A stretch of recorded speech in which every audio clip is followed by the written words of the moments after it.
Wow, that's amazing.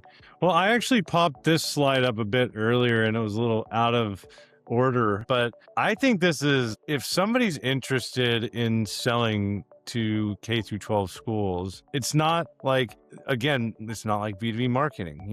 If you send a mass email in late July or run a physical mail campaign, like you're literally wasting your money and your resources. Can you talk a little bit about the kind of buying calendar for schools? Yeah, sure. And, this is where we can really help even the specialty people. One of the things that our approach allows people to do is to get into the schools a lot sooner. The traditional way of sort of updating it, we would phone verify a lot of this stuff in the old days, call the schools, kind of do things.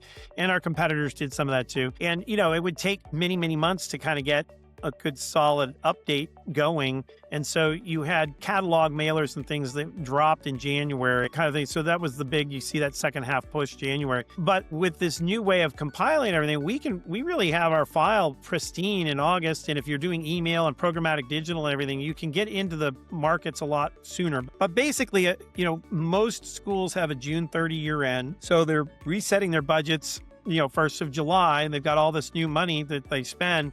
They're creating a list of things that they want to buy prior to that. And then once the money gets, approved and released, and then they start the new school year, they start spending. And a lot of it, of course, is building things back up for back to school. You can imagine that a school that runs a full school cycle runs through a lot of products. Things are damaged, desks are damaged, musical instruments get stolen, this, that, and other thing. So there's a lot of replacement stuff that goes on. Purchases, new things, new computers, new programs get launched, and that all gets started the first of the school year. Of course, you've got a big break at Christmas. So they're gone. Most schools are closed for 3-4 weeks during the holiday. This is a time that traditional businesses put the pedal to the metal with marketing because, the end of year spending is typically on a corporate side is when budgets are reset. I mean, our company is a 12/31 year end. So you get a lot of marketing and things like that. It's a terrible time to market to a school when everybody's out on vacation for a couple of months and they come back the second week of January. And then, the second part of the school year, the schools and districts are racing to spend the budgets that they've been allocated, because if they don't spend it, even local school boards and things will be like, well, I guess we don't need to get you any more money. You didn't even spend the money we gave you last year, whatever. So the use it or lose it is a very real thing. There's a big push. So, back to school, end of school year, the summertime is quiet. There's not much going on. I mean, there are summer schools and other programs, so it's not that the schools are completely closed, but it's not the greatest time. I'll just tell you our cycle. We do really well in August and September. We do quite well in December from a data buying.